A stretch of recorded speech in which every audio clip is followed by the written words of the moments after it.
पति ब्रह्मचारी।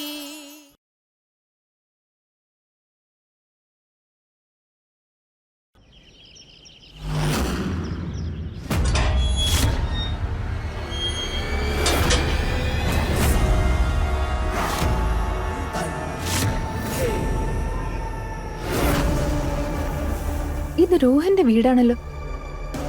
അച്ഛൻ എന്താ ഇവിടെ?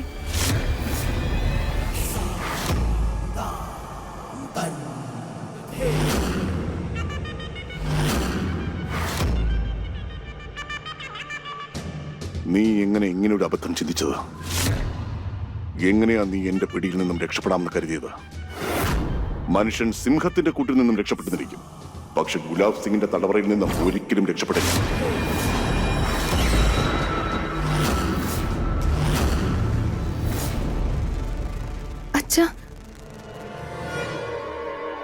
ഈ ഫോൺ ഉപയോഗിച്ചല്ല നീ പോലീസിനെ വിളിക്കാൻ തുനിഞ്ഞത്. ഞങ്ങളോട് ക്ഷമിക്കണം ഗുലാബ് സാറേ, കുട്ടിയല്ലേ, അവനൊരു അബദ്ധം പറ്റിപ്പോയതാ, അവനോട് ക്ഷമിക്കൂ.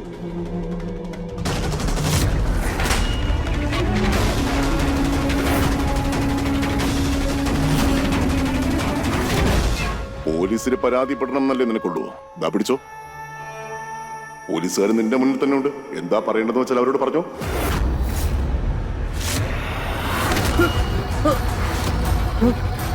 ഗുലാബ് സിംഗ് നിയമങ്ങൾ സ്വയം ഉണ്ടാക്കുന്നവനാ, അത് തെറ്റിക്കുന്നവനെ ശിക്ഷിക്കുന്നതും ഗുലാബ് സിംഗ് തന്നെയായിരിക്കും. അയ്യോ വേണ്ട ഗുലാബ് സാറേ, അങ്ങനെ ചെയ്യല്ലേ. ഞാൻ നിങ്ങളുടെ മുമ്പിൽ അപേക്ഷിക്കുക, നിങ്ങൾ പറയുന്നത് എന്ത് ചെയ്യാനും ഞാൻ തയ്യാറാണ്. നിങ്ങളുടെ ചെരുപ്പെടുത്ത് തലയിൽ വെച്ച് നാട് ചുറ്റണമെങ്കിൽ അതും ചെയ്യാം. പ്ലീസ് ദയവായി എന്റെ പോനെ ഒന്നും ചെയ്യല്ലേ. ഗുലാബ് സിംഗ് എല്ലാവർക്കും ഒരു അവസരം കൂടി നൽകാറുണ്ട്. ആ ഒരു അവസരം ഇവിടെ കഴിഞ്ഞിരിക്കുക.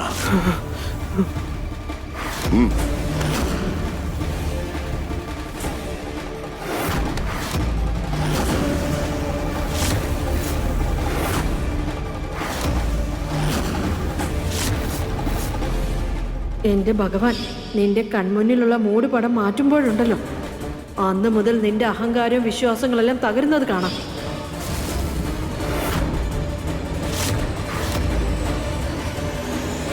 നിനക്കിപ്പോ സംഭവിക്കുന്നതൊക്കെ വളരെ ശരിയായ കാര്യം.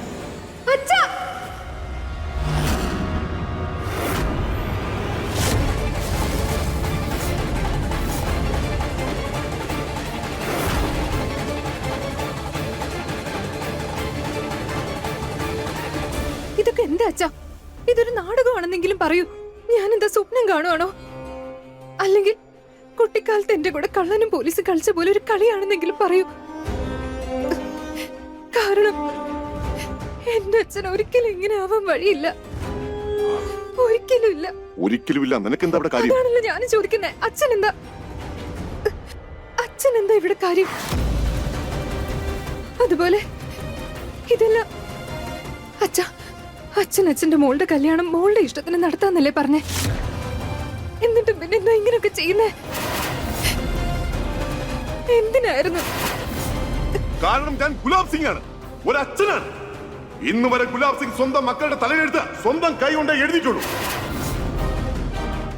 ഇന്ന് വരെ ഗുലാബ് സിംഗിന്റെ അനുമതിയില്ലാതെ ഇവിടെ ഒരു ഇല പോലും അനങ്ങിയിട്ടില്ല.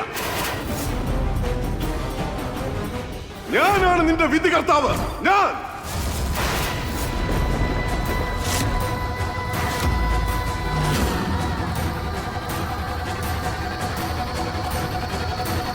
നീ വെറും ഒരു മകളല്ല, ഈ കൊടുത്താൽ ഓടുന്ന പാവ കൂടി.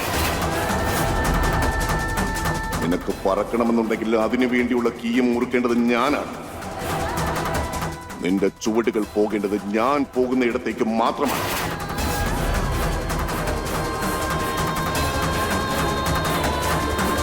നീ ആ പുരുഷോത്തമൻ സാറിന്റെ മകനെ കിട്ടുമെന്ന് ഞാൻ തീരുമാനിച്ചു കഴിഞ്ഞാൽ പിന്നെ ഈ ഭൂമിയിലെ ഒരു ശക്തിക്കും അതിനെ തടയാൻ സാധിക്കില്ല. അല്ലാതെ നിന്റെ കഴുത്തിൽ താലി കെട്ടേണ്ടത് ഒരു പുല്ല് വില പോലും ഇല്ലാത്ത ഈ ചെറുക്കനല്ല, പുരുഷോത്തമൻ സാറിന്റെ മകനാണ്. അങ്ങനെ നീ അവന്റെ ഭാര്യയായിട്ട് ജീവിച്ചേ തീരൂ. അച്ഛാ, ഞാൻ നിങ്ങൾ ഈശ്വരനാണെന്നാ കരുതിയിരുന്നേ. പക്ഷെ നീ ഈശ്വരനായിട്ടാണ് കാണുന്നതെങ്കിൽ ആ ഈശ്വരന്റെ തീരുമാനം നീ അംഗീകരിക്കണം. ഭഗവാൻ ഭക്തരുടെ സന്തോഷം ഒരിക്കലും തട്ടിക്കളയാറില്ല. മോളെ, നീ സന്തോഷമെന്ന് കരുതുന്നത് യഥാർത്ഥത്തിൽ സന്തോഷമല്ല, ഏറ്റവും വലിയ നാശമാണ്. നിന്റെ സന്തോഷം എന്തിലാണെന്ന് എനിക്ക് അറിയൂ.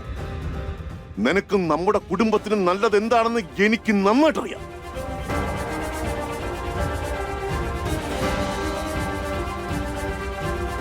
ഞാൻ രാഷ്ട്രീയത്തിലേക്ക് പ്രവേശിക്കുന്നുണ്ടെങ്കിൽ അതും ഈ കുടുംബത്തിന് വേണ്ടിയാണ്, എന്റെ മക്കൾക്ക് വേണ്ടിയാണ് അത് ചെയ്യുന്നത്. അതുപോലെ ഈ കല്യാണം എന്റെ രാഷ്ട്രീയ ഭാവിയിലേക്കുള്ള എന്റെ ആദ്യത്തെ ചുവടായിരിക്കും.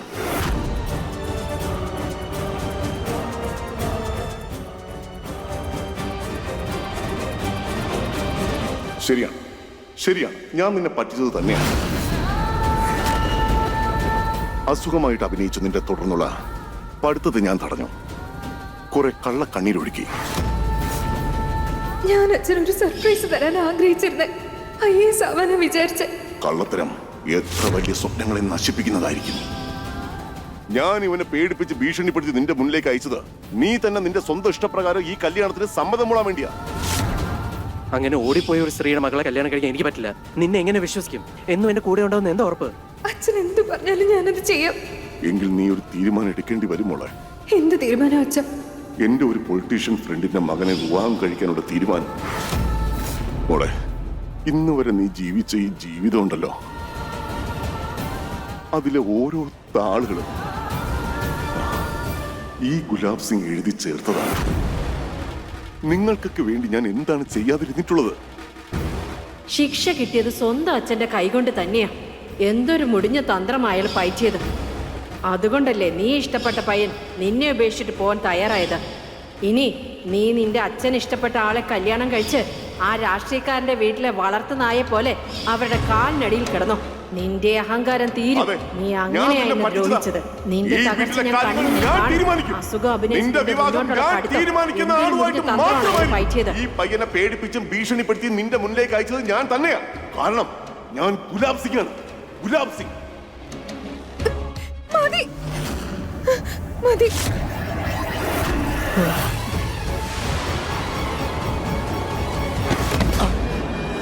ഈശ,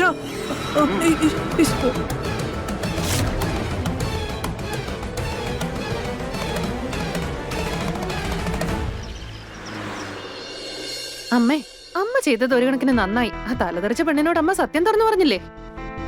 ഇനിയിപ്പൊ അവളൊരു പാഠം പഠിച്ചോളും. സ്വയം വലിയ മഹാറാണിയാണെന്നല്ലേ വിചാരിച്ചിരുന്നത്? മഹാറാണി ഇനി വീട്ടുവേലക്കാരി ആവുമ്പോഴുണ്ടല്ലോ മനസ്സിലാക്കിക്കോളൂ അവള്. അഹങ്കാരത്തിന് പുറത്ത് മറ്റുള്ളവരുടെ പണി തെറിപ്പിക്കുമ്പോ എന്താ സംഭവിക്കുന്നെന്ന് അറിയട്ടെ. റിയ, നീ എന്തൊക്കെയാ പറയുന്നേ? ഒരു പെണ്ണായിരുന്നിട്ട് മറ്റൊരു പെണ്ണിന്റെ ഭാവിയെ കുറിച്ചാണ് ഈ പറയുന്നത്? അല്ലെങ്കിൽ തന്നെ പാവം അതിന്റെ ജീവിതം ആകെ നാശമായിരിക്കുക. അതിന്റെ കൂടെ നീയും കൂടെ അവളെ ശപിച്ചോണ്ടിരിക്കുക. നിനക്കെന്താ അവളോട് ഇത്ര താല്പര്യം? നീ നമ്മുടെ കാര്യം ഒന്ന് ആലോചിച്ച് നോക്ക്.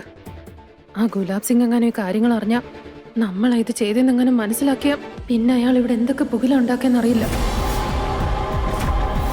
സ്വന്തം മോളോട് തന്നെ ഇത്രയൊക്കെ ചെയ്യാൻ മനസ്സുള്ള വ്യക്തി നമ്മുടെ ജീവൻ എടുക്കാൻ പോലും മടിക്കില്ല.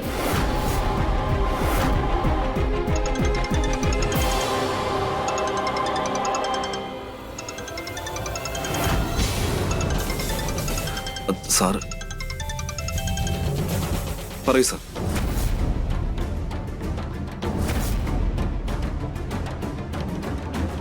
എന്താ ഇഷ സത്യങ്ങളൊക്കെ മനസ്സിലാക്കിയെന്നോ? ശരി സാർ, ഞാനിപ്പോ വരാം.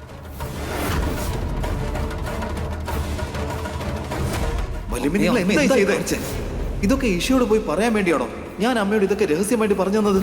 ഇനിയിപ്പോ ഈ കാര്യങ്ങളൊക്കെ വലിച്ചങ്ങനെ അറിഞ്ഞാലുണ്ടല്ലോ, അയാൾ നമ്മളൊന്നും വെറുതെ വിടില്ല. സൂരജ്, മോനെ സൂരജ്. അമ്മേ, അമ്മ നിക്ക്. സൂരജ്, അമ്മ നിക്ക്, അമ്മ നിക്ക്. മോനെ സൂരജ്, അമ്മ എങ്ങോട്ടാ പോകുന്നെ? സൂരജ്. അമ്മേ, വല്യമ്മേ, അമ്മേ, അമ്മേ. എന്റെ ഭഗവാനെ, അയ്യോ അമ്മേ, അമ്മേ, എന്താ പറ്റിയോ? എനിക്ക് എഴുന്നേക്കാൻ പറ്റുന്നില്ല. അയ്യോ.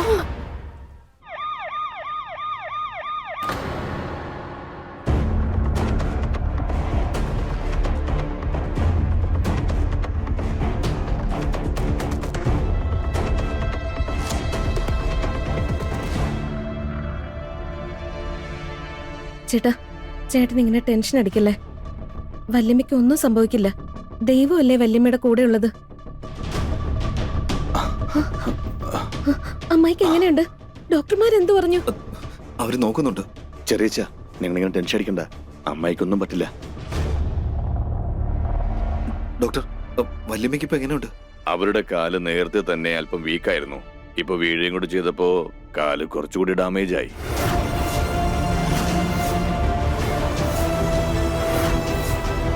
കാൽമുട്ട് മാറ്റി വെക്കേണ്ടി വരും, അതും എത്രയും പെട്ടെന്ന് തന്നെ. അതിപ്പോ തന്നെ ചെയ്തില്ലെങ്കിൽ അവർക്ക് ജീവിതകാലം മുഴുവൻ എഴുന്നേറ്റ് നടക്കാൻ പറ്റില്ല. കാൽമുട്ട് മാറ്റിവെക്കാനോ? പക്ഷെ അതിന് ഒരുപാട് ചെലവാവുമല്ലോ. ഇത്രയും പണം നമ്മുടെ കയ്യില്. രാമ രാമ രാമ രാമ രാമ രാമ രാമ. ഈ പെണ്ണിത് എവിടെ പോയി കിടക്കുന്നാവോ? ഇന്ന് കല്യാണമാണെന്ന് അവൾക്ക് അറിയില്ലേ? എന്നിട്ടും വീട്ടിലിരിക്കാതെ അവൾ അമ്മയെ പോലെ തന്നെ വേലി ചാടി പോയിരിക്കും അവള്. അല്ല, നീയൊക്കെ ഇങ്ങനെ നോക്കി നിന്നാൽ എങ്ങനെ? ഗുലാബിനെ വിളിക്കേ. മുത്തശ്ശി ഇങ്ങനെ വിഷമിക്കാതെ, അവള് വന്നോളൂ.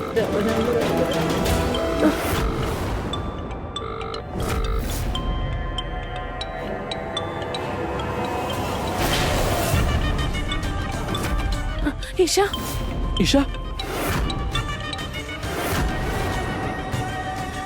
ഇഷ,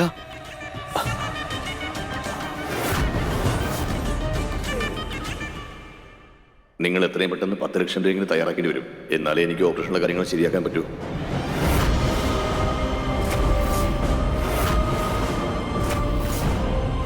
ഡോക്ടർ, ഞങ്ങൾ പൈസയ്ക്ക് വേണ്ട ഏർപ്പാടുകൾ എങ്ങനെയെങ്കിലും ചെയ്തോളാം. നിങ്ങൾ ഓപ്പറേഷന് വേണ്ടിയുള്ള കാര്യങ്ങൾ നോക്കൂ. ഡോക്ടർ, ഞാൻ പറഞ്ഞ കാര്യങ്ങൾ ഞങ്ങൾ ചെയ്തോളാം. ഇനിയിപ്പോ ചേട്ടത്തിയുടെ ആരോഗ്യത്തിന് വേണ്ടി എനിക്ക് എന്റെ വീട് വിൽക്കേണ്ടി വന്നാലും ഞാനത് തയ്യാറാണ്. ഞാനത് ചെയ്യും. ഇനിയിപ്പോ വേണമെങ്കിൽ വീടിന്റെ ഡോക്യുമെന്റ്സ് ഹോസ്പിറ്റലിൽ കൊണ്ട് കൊടുക്കണമെങ്കിൽ ഞാൻ അത് വേണമെങ്കിലും ചെയ്യാം. എത്രയും പെട്ടെന്ന് കാര്യങ്ങളൊന്നും ചെയ്യും. നോക്കൂ, നിങ്ങളുടെ വിഷമം എത്രയാണെന്ന് ഞങ്ങൾക്ക് മനസ്സിലാക്കാൻ പറ്റും.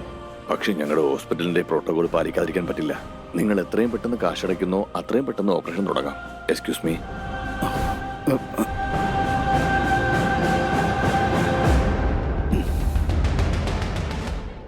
ഇഷ ഇഷ ഇഷ ഇഷ ഇവൾക്ക് എന്താ പറ്റിയേ?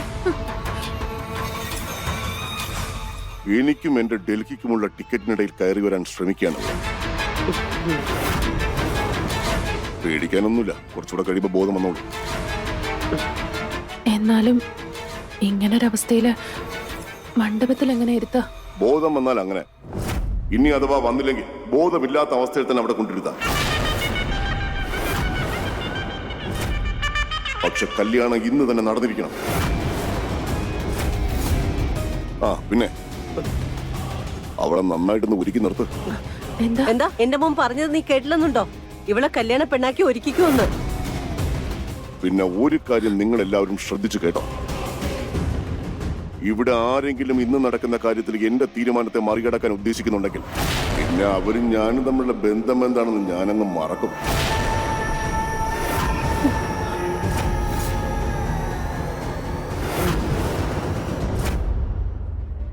കാൽമുട്ട് മാറ്റിവെക്കേണ്ടി വരും, അതും എത്രയും പെട്ടെന്ന് തന്നെ. അതിപ്പോ തന്നെ ചെയ്തില്ലെങ്കിൽ അവർക്ക് ജീവിതകാലം മുഴുവൻ എഴുന്നേറ്റ് നടക്കാൻ പറ്റില്ല. നിങ്ങൾ എത്രയും പെട്ടെന്ന് 10 ലക്ഷം രൂപയെങ്കിലും തയ്യാറാക്കേണ്ടി വരും. എന്നാലേ എനിക്ക് ഓപ്പറേഷനുള്ള കാര്യങ്ങൾ ശരിയാക്കാൻ പറ്റൂ. നിങ്ങൾ എത്രയും പെട്ടെന്ന് കാശടയ്ക്കുന്നോ അത്രയും പെട്ടെന്ന് ഓപ്പറേഷൻ തുടങ്ങാം.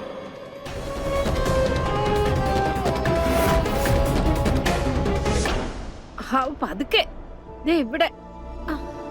എന്റെ ഭഗവാനെ, ഞാൻ തോറ്റു. പിന്നെയും വേദന തുടങ്ങിയോ വല്യമ്മേ? ഓ, അങ്ങനെയൊന്നുമില്ല മോനെ.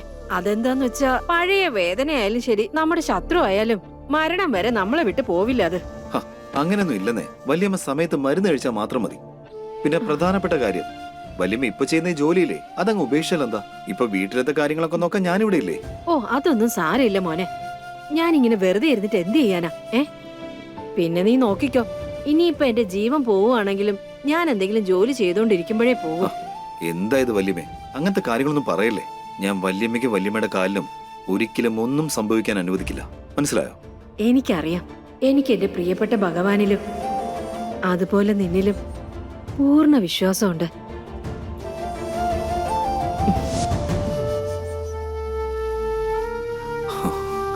എന്ത് ചെയ്തിട്ടാണെങ്കിലും പൈസ ഉടനെ അറേഞ്ച് ചെയ്തേ പറ്റൂ. സൂരജ്, സൂരജ്, നിക്ക്. സൂരജ്, സൂരജ്. ഇഷ, ഇഷ, അമ്മേ,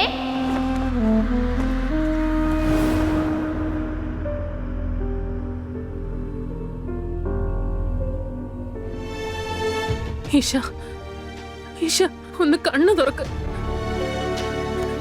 എഴുന്നേക്ക് ഈശ.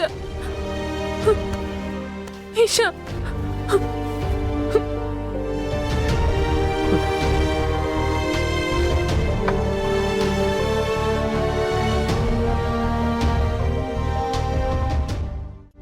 ഈ വീടിന്റെ മരുമകളും അവളുടെ ചേട്ടത്തിയായ നിനക്ക് കുറച്ച് ഉത്തരവാദിത്തങ്ങളൊക്കെ ഉണ്ട്. അവളെ പിടിച്ചെഴുന്നേൽപ്പിക്കേ, എന്നിട്ട് ഒരുക്ക്. ഇവളിന്ന് ലോകത്തിലെ ഏറ്റവും വലിയ സുന്ദരിയായ മണവാട്ടിയായിരിക്കണം. മുത്തശ്ശി, മിണ്ടരുത്. പറഞ്ഞ കാര്യം ചെയ്താ മതി. തിരിച്ചിങ്ങോട്ടൊന്നും പറയാൻ നിൽക്കണ്ട, മനസ്സിലായോ? പെട്ടെന്നാവട്ടെ.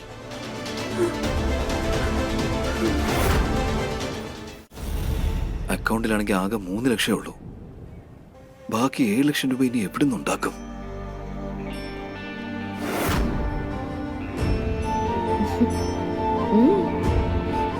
വിദ്യ, എനിക്കിപ്പോ ഇതൊന്നും വേണ്ട. നീ ഇവിടുന്ന് പോയേ.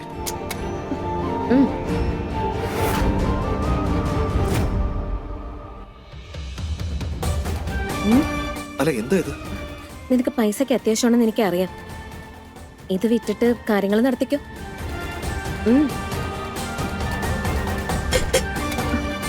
എന്താ? വേണ്ട, ഞാനിപ്പോ അത്ര ഗതികേടിലായിട്ടില്ല. പിന്നെ നിന്റെ ആഭരണങ്ങൾ വാങ്ങി വിൽക്കാൻ മാത്രം ഞാൻ അത്രത്തോളം അതപ്പതിച്ചൊന്ന് കരുതണ്ട. അപ്പൊ നീ എന്നെ അന്യായിട്ടല്ലേ കാണുന്നത്? നിനക്ക് എന്റെ ആഭരണങ്ങൾ വാങ്ങാൻ പറ്റില്ല, പക്ഷെ ഒറ്റയ്ക്ക് ഇങ്ങനെ ഇരുന്ന് ടെൻഷൻ അടിച്ച് ഞങ്ങളെ വിഷമിപ്പിക്കാൻ പറ്റുമല്ലേ? വിദ്യ, ഞാൻ ഒരുപാട് സമ്പാദിച്ചിട്ടൊന്നുമില്ല. എന്നാലും എന്റെ തലയ്ക്ക് മുകളിൽ ഒരു അനുഗ്രഹം തീർച്ചയായിട്ടും ഉണ്ട്. ആ അനുഗ്രഹം എന്റെ തലയ്ക്ക് മുകളിൽ ഉള്ളിടത്തോളം കാലം എനിക്ക് ആരുടെ മുന്നിലും പൈസയ്ക്ക് പോയി നിൽക്കേണ്ട ഒരാവശ്യവും വരില്ല. മനസ്സിലായോ? നീ ടെൻഷൻ ആവണ്ട, പൈസയൊക്കെ പെട്ടെന്ന് തന്നെ റെഡിയായിക്കോളും. നീ ഈ ആഭരണങ്ങളൊക്കെ നിന്റെ കല്യാണത്തിന് വേണ്ടി സൂക്ഷിച്ചു വയ്ക്കും. കേട്ടല്ലോ? സൂരജ്, അത് പറയുന്ന ഒന്ന് കേക്ക്.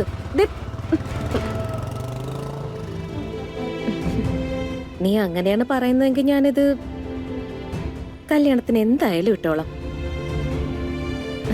നിന്റെ മണവാട്ടിയാകുന്ന ആ ദിവസം.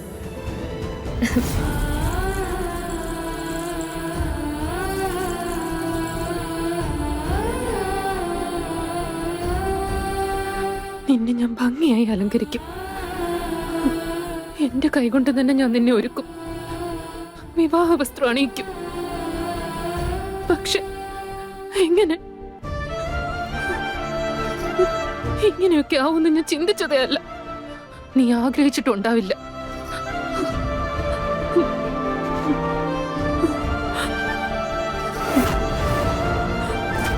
ഈ മുഖത്തിപ്പോ ഒരു പുഞ്ചിരിയുടെ കുറവേ ഉള്ളൂ. എങ്കിലേ ഈ അലങ്കാരം പൂർണ്ണമാവും.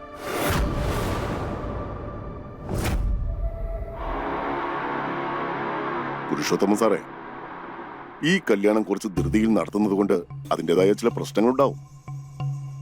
അല്ലെങ്കിൽ ഈ ഗുലാബ് സിംഗ് പാൻ മസാല കിങ്ങിന്റെ മകളുടെ കല്യാണമൊക്കെ ഈ നാട് മുഴുവൻ അറിയേണ്ടതല്ലേ? അത് സാരമില്ല ഗുലാബ് സിംഗ്. 6 മാസം കഴിഞ്ഞ് നിങ്ങളുടെ മരുമകൻ വിദേശത്ത് നിന്ന് തിരിച്ചു വരും. അന്ന് നിങ്ങളുടെ ഇഷ്ടപ്രകാരം ഒന്നും കൂടി നടത്തിക്കോ. അപ്പോഴേക്കും നിങ്ങൾ മന്ത്രിയുമായി കാണും. ഇതോടെ ബന്ധം വീടുകളുമായി മാത്രമല്ല പാർട്ടികളുമായിട്ടും ആയല്ലോ. ഇതാ ടിക്കറ്റ്. രാഷ്ട്രീയത്തിലേക്കുള്ള പ്രവേശനത്തിന് അഭിനന്ദനങ്ങൾ. ആഹാ, എനിക്ക് ഒരുപാട് നന്ദിയുണ്ട്. എന്ത് പറയാനാ പുരുഷോത്തമൻ സാറേ. അപ്പോ നിങ്ങൾ എല്ലാവരും ഇരിക്കുക. ആയിക്കോട്ടെ, ഞാനിപ്പോ വരാം. വന്നേ.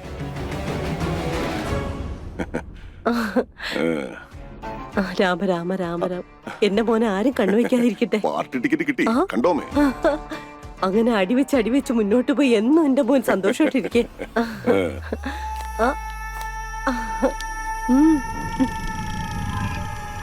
അമ്മേ, എല്ലാം നന്നായിട്ട് നടക്കുന്നുണ്ടല്ലോ? ഉണ്ട് മോനെ. അവളെ ഒരുക്കി കഴിഞ്ഞു. ഇനിയിപ്പോ അധിക സമയമൊന്നുമില്ലല്ലോ. പയ്യൻ വീട്ടുകാരുടെ എല്ലാ ബന്ധുക്കളും എത്തിക്കഴിഞ്ഞു. ആർക്കും ഒരു സംശയം ഉണ്ടാവാൻ പാടില്ല. ഈ കല്യാണം എന്ത് വില കൊടുത്തിട്ടായാലും നടന്നേ മതിയാവും. മനസ്സിലായല്ലോ?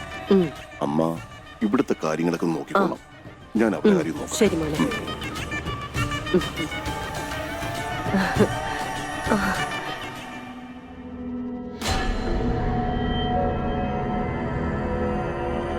അതാ കല്യാണ പെണ്ണ് വന്നു.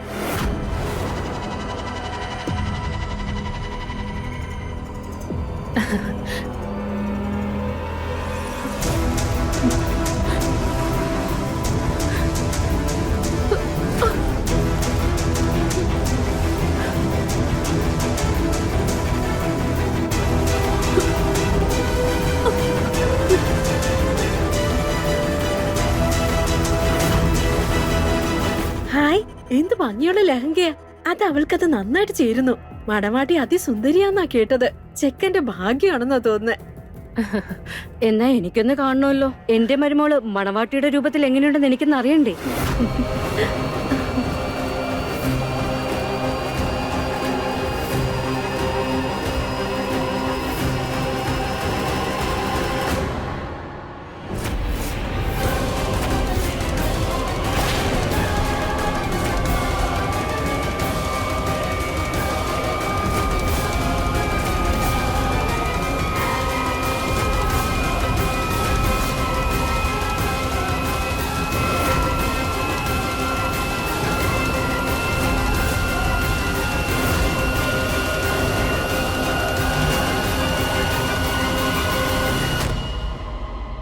ഇവരെങ്ങാനും ഈ അവസ്ഥയിൽ ഇവിടെ കണ്ട ഞാൻ ഇതുവരെ കളിച്ച കളികളെല്ലാം പൊളിയും.